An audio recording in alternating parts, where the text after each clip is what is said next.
Welcome to the next chapter of your life. Welcome to middle school.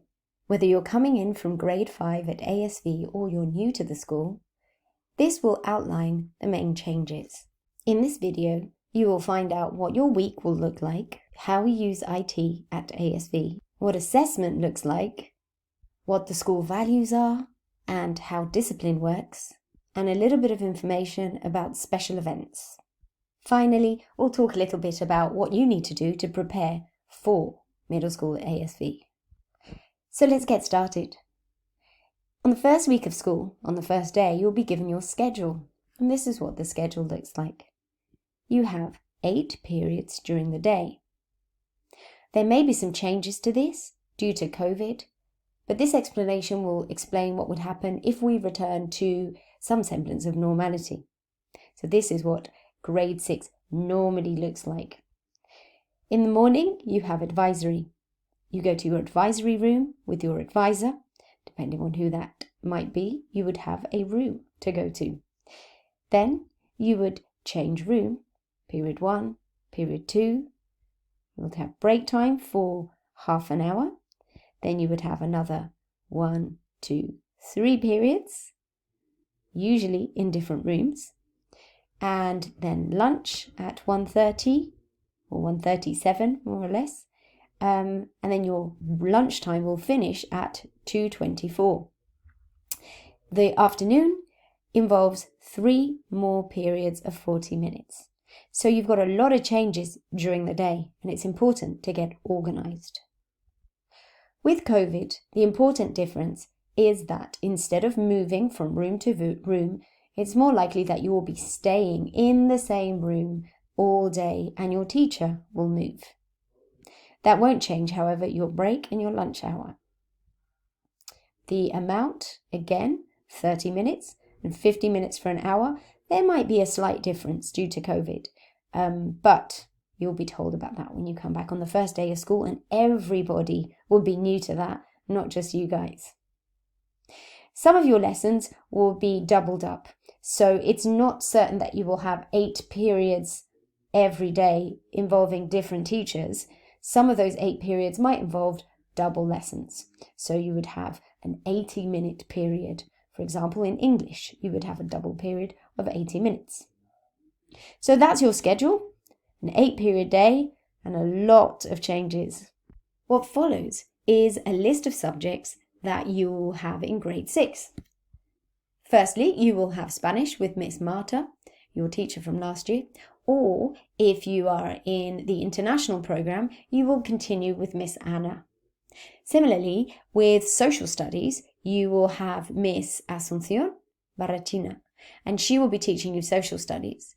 If you're in the international program, you will be in her classroom, but you would have a separate teacher running the same content, but in parallel in English.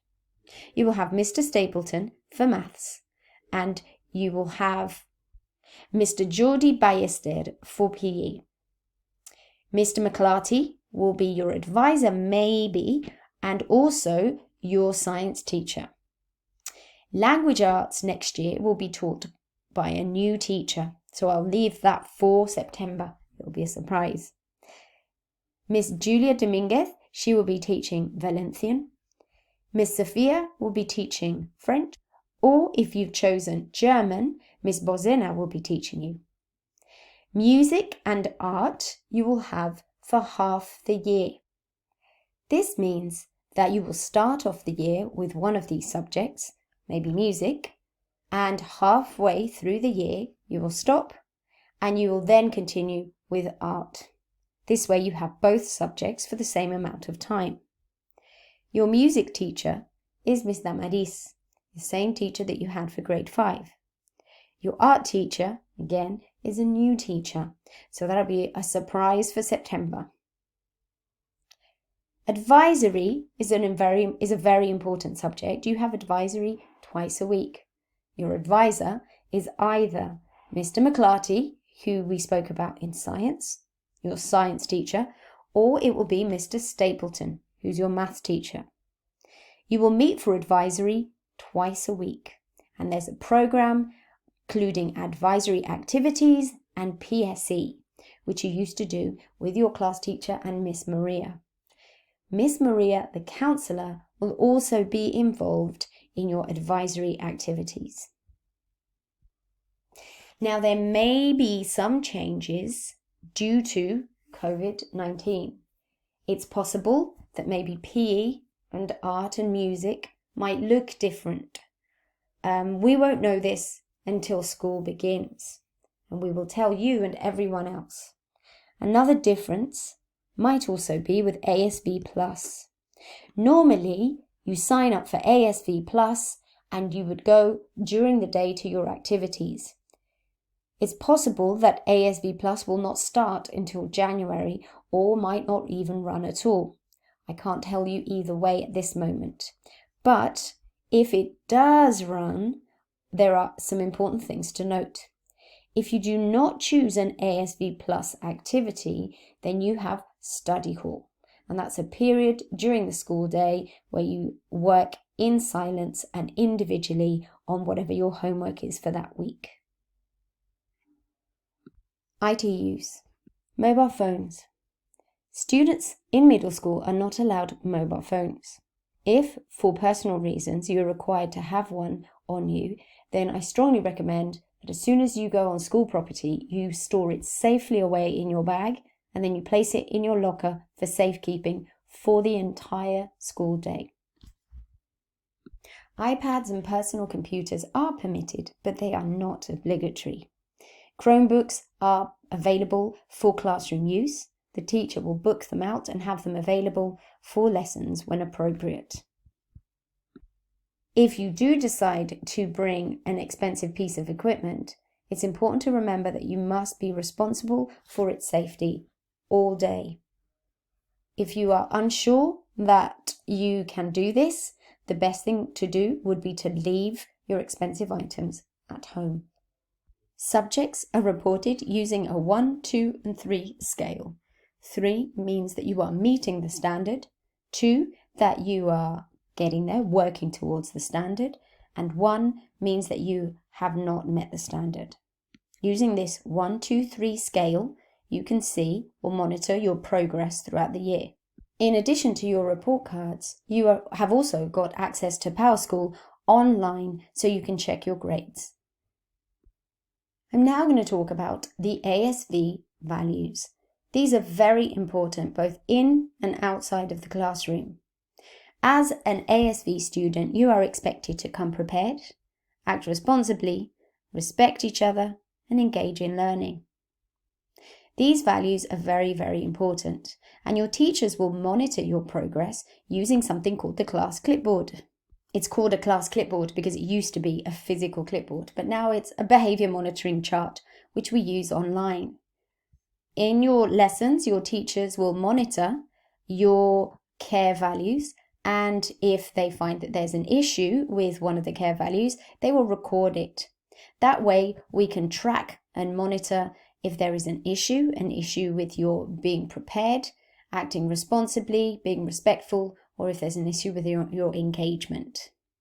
This behavior monitoring form is for very low-level, minor incidents, and we don't use it very often.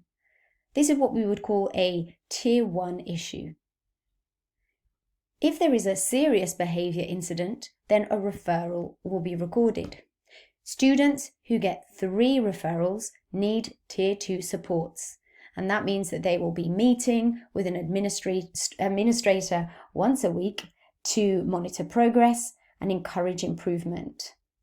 Students who do not improve with Tier 2 supports would be given a behaviour contract, and that would then require Tier 3 supports to be put in place. These mechanisms are very rarely used, especially in grade 6. However, it's important that you understand that the care values are something that is applied in every context, in the park, in the hallways, and in the classroom, and it's an expectation that you can internalize them. Now you're in middle school, let me just outline the special events that you will be permitted to take part in. Now, I'm not 100% certain that these events will run the same way they usually do, considering the COVID-19 regulations. But if there are changes, you will find out about it as we go. First very important experience for middle schoolers at ASV are the Valman and Madman conferences. At ASV, we host every year a Model United Nations, and grade 6 students are invited to participate by organising and ushering the guests. We have students coming from all over Europe. As you go into grade 7 and 8, you can participate in the actual conferences and get involved in the debates. The PE department runs a number of sporting tournaments, both as part of its ASV Plus program, but also as part of its PE curriculum. Students in grade 7 and 8 can participate in a student exchange to Naples, Florida. And all students are invited to take part in our mid-year or end-of-year trips. Our trip for grade 6 is mid-year and it's skiing. And our grade 7 trip is a water sports trip at the end of the year.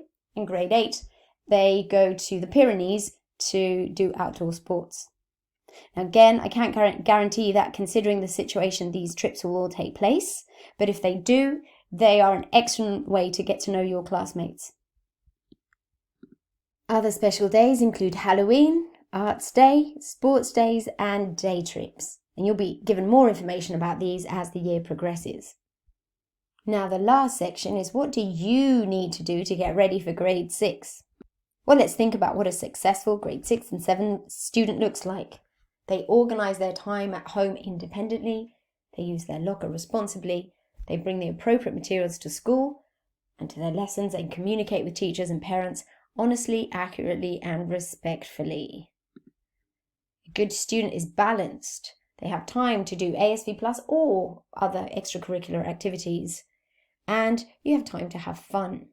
If you're prepared and responsible, then you have time for everything.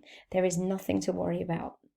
Now we want grade 6 students to be prepared. So the first thing you need to look at is the grade 6 materials and supplies list. This was emailed to all parents and also placed in Voices for everyone to access. So what this includes is a list of general supplies, things that you'll need for the everyday, and also some subject-specific materials that you'll need.